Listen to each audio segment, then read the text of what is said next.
오늘은 제가 술에 대한 얘기를 드리려고 해요. 우리나라가 옛날에 많이 강요하던 것들 중에 술, 담배 이게 제일 대표적이에요. 이제 담배는 권하면 사실 몰상식한 사람? 이런 느낌이 좀 있어요. 근데 술은 아직 아닌 것 같아요. 오히려 좀 술에 대해서는 관대한 문화가 있어가지고 벌써 방송, 유튜브 이런 데만 해도 술방으로 많이 이어지고 있잖아요. 이 술에 대한 관대한 문화가 어떤 문제가 있는지, 사실 술은 담배만큼 나쁜 건 아니라는 이 인식, 과연 그럴까요? 안녕하세요. 시니어 라이프 코치 클로이입니다. 오늘은 제가 술을 먹고 얼굴이 빨개지시는 분들, 그리고 술 마셨을 때 숙취가 심하신 분들에게 내 몸 살리는 건강 상식 얻어가시라고 좋은 정보 드리려고 해요. 술을 먹고 얼굴 빨개지시는 분들, 체질적으로 술을 먹었는데 전혀 얼굴색이 달라지지 않는 분들도 있어요. 그걸로 이제 술이 세다, 약하다 이야기도 하는데 조금은 일리가 있습니다. 저는 술을 먹고 얼굴이 좀 하얗게 티가 나지 않는 편이에요. 금주를 한 지 좀 됐고 술을 먹지 않으려고 해요. 이 내용을 알게 됐기 때문이죠. 사실 얼굴이 빨개지는 사람들은 이제 술이 약한 게 아니라 정말 조심해야 하시는 분들이에요. 얼굴이 빨개지는 이유에 대해서 알려드릴게요. 얼굴이 빨개지는 이유는 알코올이 해독되는 과정에서 나오는 몸의 물질 때문이에요. 알코올이 몸에 들어오면 화학 반응을 통해서 아세트알데하이드라는 것으로 바뀝니다. 이제 아세트알데하이드를 다시 해독하는 과정이 몸에서 필요한 거죠. 근데 이 과정에서 필요한 효소가 아세트알데하이드 탈수소 효소라는 건데, 이 흔히 술이 세다 하는 분들은 이 효소가 몸에서 잘 나오시는 분들이에요. 하지만 얼굴이 빨개진 분들은 아세트알데하이드가 몸에 나오는데 이 탈수 효소가 나오지 않아서 체내에서 분해되지 않기 때문에 체내에 오래 남게 되는 거죠. 그렇기 때문에 얼굴이 빨개지거나 숙취가 오래 가는 거예요.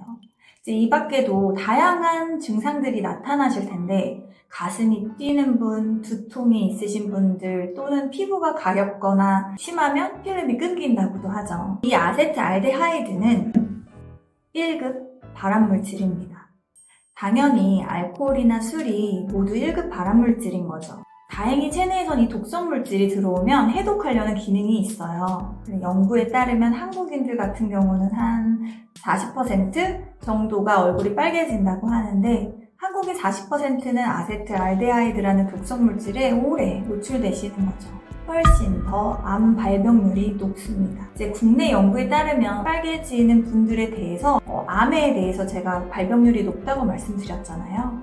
구체적으로 대장암은 6배, 식도암 같은 경우는 10배까지도, 여성분들 같은 경우는 유방암에도 노출될 확률이 훨씬 높아집니다. 술 마시고 얼굴이 빨개지시는 분들은 발암물질에 훨씬 오래 노출되고 있다고 생각하시고 스스로 절주하고, 그리고 나부터도 다른 사람에게 술을 권하는 문화부터 바꿔야겠죠. 이제 담배 못 피우는 사람에게 담배를 권하는 거나 술을 못 하시는 분들에게 술을 권하는 거 같은 겁니다. 우리나라 술자리 예의, 술자리 문화, 술자리 게임 좋아하시죠? 술의 진심이라고 할 수 있는데 이게 너무 관대한 문화예요. 술에 대해서 알코올로부터 건강을 지키시고 싶은 분들은 지금부터 이렇게 해보세요. 일단 예전만큼 술을 강권하는 사람들이 많지는 않다 하더라도 첫 단추 잘 끼워야 합니다.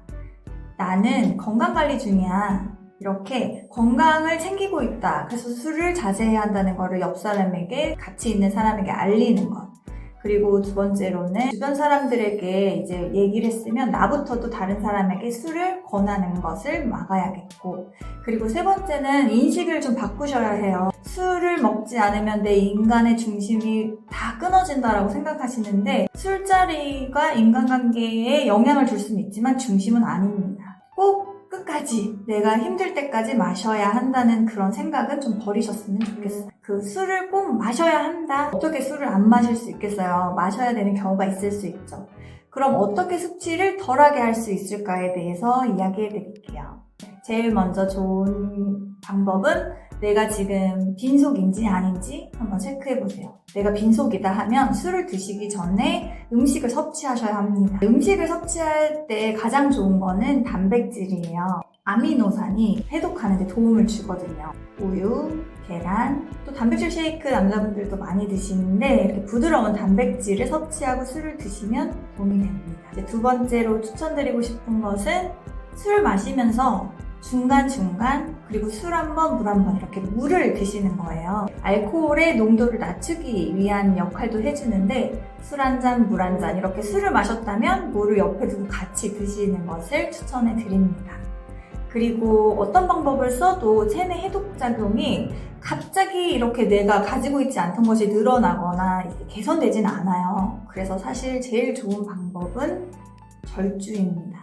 술을 마시다 보니 술이 늘었다 하시는 분들 계시죠? 이제 실제로 아예 불가능한 건 아니에요. 엔자임 인덕션 이론이라는 어려운 이론에 따르면 술을 계속 마시다 보면 그 효소량이 조금 늘어날 수 있다. 희소식이 아닙니다. 정말 미세하기 때문에 타고나길 알코올을 원래 해독 잘 하시는 분들을 여러분들은 절대 따라가실 수 없어요. 술 늘리려고 많이 드시는 분 아니면 실제로 술 늘었어 하시는 분들 계시죠. 이거는 사실 뇌가 손상되었을 가능성이 있어요.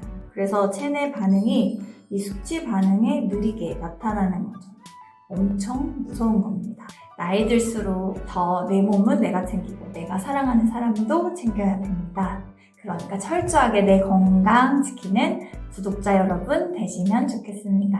지금까지 시니어 라이프 코치 클로이였습니다. 감사합니다.